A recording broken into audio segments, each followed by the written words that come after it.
Hi, Colonel. Thanks for being here. I have a few questions about the Pennsylvania Instant Check System. It's very important to us. Back in Armstrong, we are avid outdoor sportsmen and frequently visit our sporting goods shops.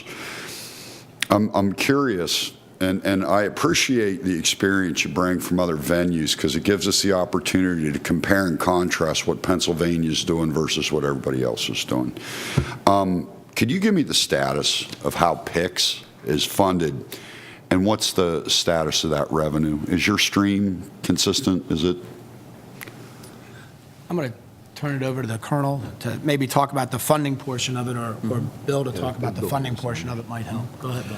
Yeah. Well, the question is it adequately funded to be able to service the needs? Because a common complaint I get is whenever there is a big gun show like Forks of Delaware or Monroeville or something like that, they tend to monopolize the entire PICS system, where a guy just walking into a gun shop in Ford City or Worthington, gets denied because there's no access to the system. Maybe on that point, I think we can touch on outside of maybe the dollar numbers. I think that's probably very similar to a lot of other circumstances when, a big event occurs, even like a snowstorm, we're sending a ton of resources there. The same thing happens when there's gun shows like that. Obviously, a huge amount of resources are going to go to the number of guns that are the background checks that we have to do during gun shows or something like that. And I think, the agency does have a very good working relationship with the gun dealers, with people that put on those type of shows, so that when those do occur, we do try and overstaff at that time and pay extra overtime to make sure that we're sort of meeting the deadlines that we would like to meet to make sure that those gun sales go on.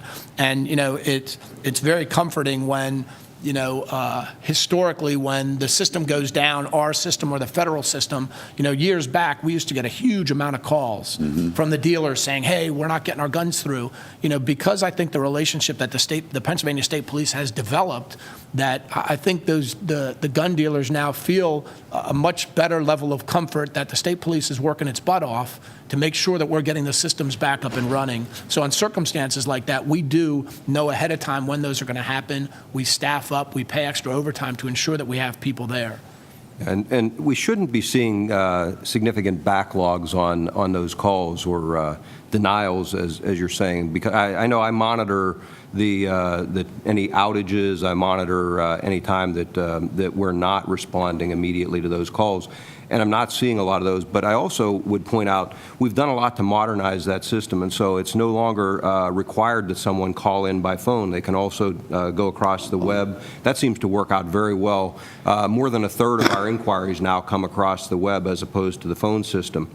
And additionally, this past year, we saw a little bit of a decline in the volume. So we were down to about 893,000 checks this year as opposed to 1.1 million. So that's enabled us to manage it a little better. In terms of funding, Mr. Box can address the specific shortfall, but I can tell you that we do fund it so that we absorb that over time. It's just that the fees for the PICS checks do not fully fund the system. State Police has to use money out of our operating budget in order to supplement that and fund PICS. Bill, maybe you can touch on the figures. Yeah, I mean, we have a restricted account that's made up from the fees that are collected for each firearms transaction. Each year it brings in. Excuse me, Mr. Box, yes. If you don't mind, could you bring that mic a little closer to you? I'm getting some signals from. Sorry, is that better? That's much better. Okay. Thank you. Yeah, thank you. The restricted fees from each firearms transaction brings in approximately $3 to $3.5 million a year, which, as Colonel Bivens said, isn't enough to fund the entire program. So we are funding some of it out of our operating budget. General. Yeah. I know in questioning the prior commandant, he made a point of telling us at one point during the big gun shows like Great Eastern Outdoor Show, you would put 36 troopers on to handle the volume of all the PICS checks. I'm wondering if you see that changing at all. I mean, with your internet deployments and whatnot, I know that's a definite improvement to me. Those are primarily civilian employees, though, not troopers that are doing those checks. They are supervised. There are enlisted supervisors in that unit, but it's primarily civilians. But yes, we adjust that staffing based on the volume that we see. So if somebody's planning a big exposition or sportsman show, they're well advised to contact you ahead of time. Absolutely. So we can make We'll work with them. that staffing. That's great. I have a question. A friend of mine, Tim Krieger, introduced language basically to eliminate the Pennsylvania's reliance on NICS, the National Instant Check System, feeling that Pennsylvania's PICS system is more extensive than the national system anyway. My question is, would we be well advised to go with our PICS system solely because it is more extensive and includes mental histories and whereas the feds do not? Well, I don't see a downside to participating in NICS. We should be participating in NICS, and we're required, in fact.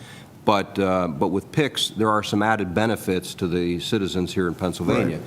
And so, for example, there are fingerprints that may be rejected by the FBI and don't make it into NICS. However, we're the repository for those. We're able to do a search of those. Until we can get that issue resolved, it's still in our system, so that database is being used. There's some PFAs that, for a variety of reasons, cannot be put into NICS without some resolution. Those are in our system for an immediate response. Additionally, one of the things that you see from PICS is that we have the ability to refer investigations out. We don't have that ability from NICS.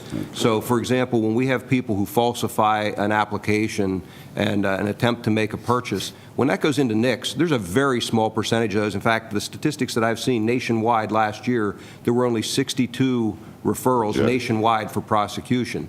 To give you some idea, here in Pennsylvania, we've added resources to follow up on those. We think that's a serious matter when someone falsifies that application. And so this past year, we referred 4,154 cases from PICS out for investigation.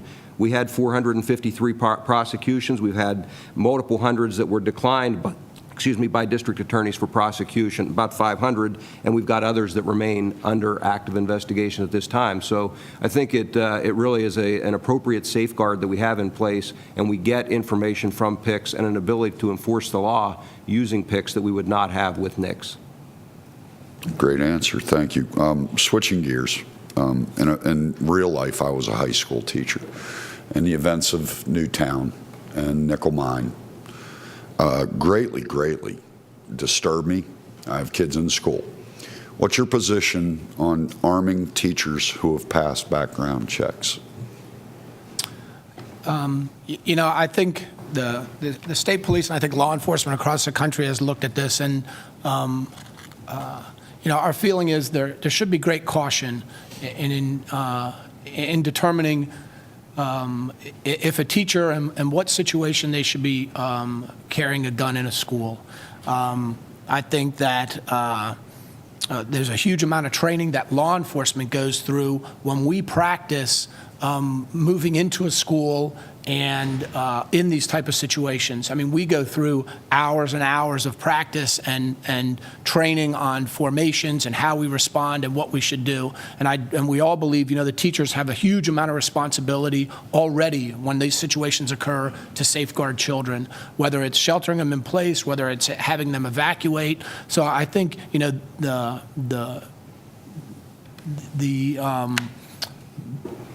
moving forward, I think, you know, if there are situations where we feel certain individuals in a school, there may be a need to have certain individuals in a school armed.